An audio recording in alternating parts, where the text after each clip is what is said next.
I watch a new film every other day. Follow along for recommendations and reviews. Today, I watched the movie titled When the Sun Sets. And if you're seeing me shaking my head, it's because you're seeing a version of me now that has come out of psychosis. If you had seen me 30 or 45 minutes before this video you're seeing, I was like running mad. I did craze. I was in deep psychosis. Like I was entering into psychosis because Uchenna Umbonabo. This is my first ever time watching an Uchenna Umbonabo TV production. And when I tell you exactly what I feared and exactly what I thought I would like is exactly the experience I had. So every time I enter into YouTube and I see a movie that's like 2 hours 30, like over 2 hours, 2 hours 30, 2 hours 45, 2 hours 20, I normally don't even watch it because I just always have this feeling that they're about to take the piss with me. I have this feeling. And I always have a feeling that they're about to drag the film. I have a feeling that this film is not really to be consumed just as like a regular film. It is to be watched in 2 times speed or 1.5 times speed. And I say this because when I watched Frederick Leonard TV's film and I was saying something about their runtime, people were telling me a lot of the feedback I got was, now why you go watch them in 1.5? Now why you go watch them in 2 times speed? And since like last year, I just made a conscious decision that I'm not going to be watching things in 2 times or 1.5. I want to watch it and get the exact feeling, like the exact experience unadulterated. So sitting through this movie for 2 hours and 30 minutes, I felt the minutes. By like when I tell you like to be like you're pressing the remote, you will see like 58 minutes only. 1 hour 20 minutes. I start going to psychosis. I said, Uchenna, you know that this film could have been a good 1 hour 30. You and I know. But let's take away the runtime. The story I kind of had a feeling will not be bad. The production is good. The acting here too is good. The thing though, I won't tell you something else that kind of took me out is that in this film, Emeka Ike's character is meant to be in his 30s. Like they grow up together, Bimbo Ademoye's character and Emeka Ike's character. In the flashback, you said they're around the same age. And then they grow up and it is Emeka Ike and Bimbo Ademoye. It was kind of taking me out because those two people are not the same age. Emeka Ike, I think, is like 59. Bimbo is like 35. I had to Google. And when I'm Googling during the film, you know that it's taking me out because it looked like there were certain moments when they were together that I was like, this is giving more of uncle and niece more so than it is giving married couple. I'm just telling you how my experience about watching this film.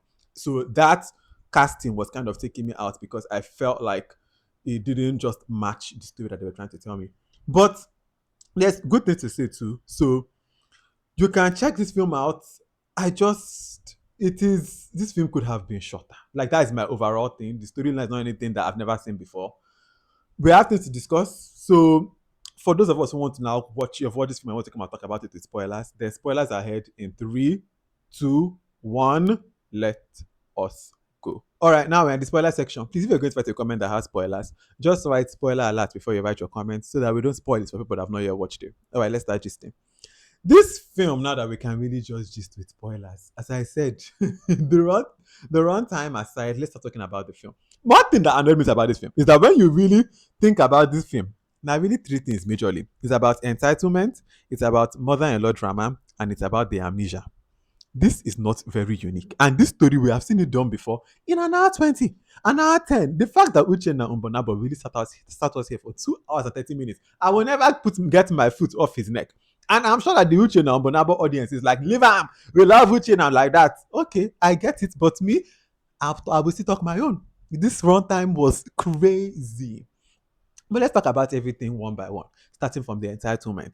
The entitlement here was crazy from both their families. Priscilla's family, Obina's family. The way that Priscilla's family, the sister came and started talking about my husband and I have said that your husband is going to buy. I say, eh? The brother, the man is in a coma, and you're coming to talk about bring me that 5 million. I said, what? The auntie calling to come and be talking about, but you have to, ooh, you know, the entitlement in this was crazy. Then you now go to Obina's family. The sister telling him the wife, I want to come and drive the car. The mother asking for the ATM card. I was like, people are really taking the piss. Like, the entitlement in this film was mad. And there were moments that I was like, are people this entitled in real life? And then I said, yes, they are.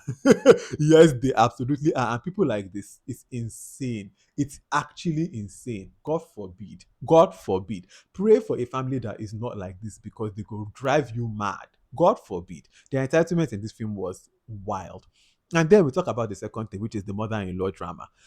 When I tell you that I think I was thinking that the biggest payoff in this film was going to be the moment where Priscilla finally like explodes on the mother. And there's not really like an explosive moment. The highlight or the peak of it is when Priscilla, like, the mother wants to slap and then Priscilla like holds her hand and says, "Don't you dare." But like that was the height of it. I thought there was going to be more.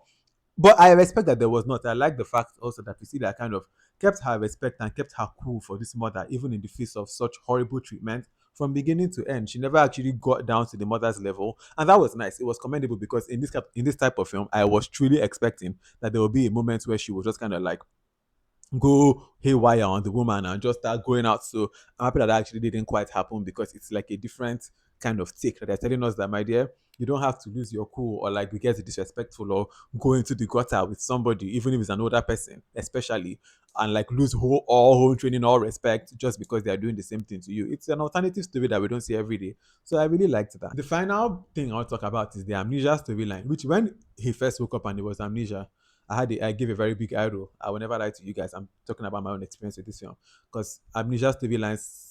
I feel like when I see them, especially like in the third act of a film, when this kind of film exactly as I'm already telling you, 2 hours and 30 minutes, you're already on that. Oh yeah, where are we going with the story? You now come at them saying don't lose your mind to come add an extra. I was like, oh my god, really amnesia storyline.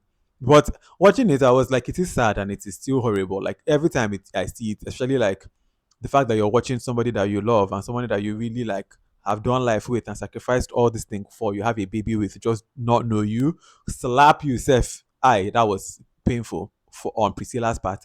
And I really felt her pain there for, to be forgotten by your husband in that way. So it was sad. And then at the end, he remembers her, he apologizes. At the end, the mother now kind of comes back and she just is like, oh, I guess, you know, I was just trying to protect my son. The ending was not really earned to me. You can just tell that the film was supposed to start ending, and they didn't want to make the woman, the mother, now seem like she was just a wicked woman all through.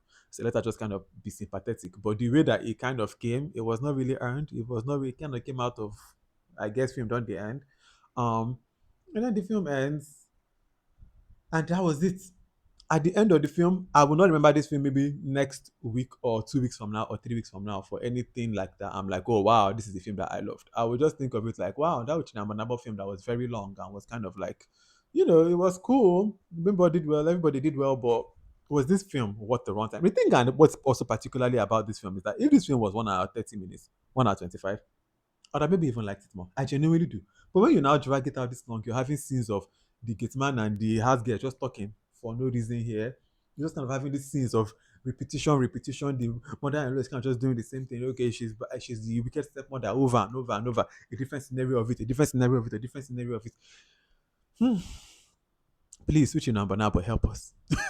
Help us. I know your audience. I'm sure your audience and your fans are going to be like, leave her. I'm like, nah, so we like now. I get it, but you already have your production down, the quality for production down, cast down, like story is down. But this runtime, ay, ay, ay, ay, ay, ay, ay. If you have watched this film, I'm very curious to know what you think about it. So please let me know your thoughts in the comment section. Also, if you have watched this whole video and you have no idea who I am, my name is VDK. I'm the curator of the VDK Film Club, where every other day we watch something new and we just about it. Follow along. All right. Until the next film that I watch and the next video that I make, have a wonderful rest of your day. Bye.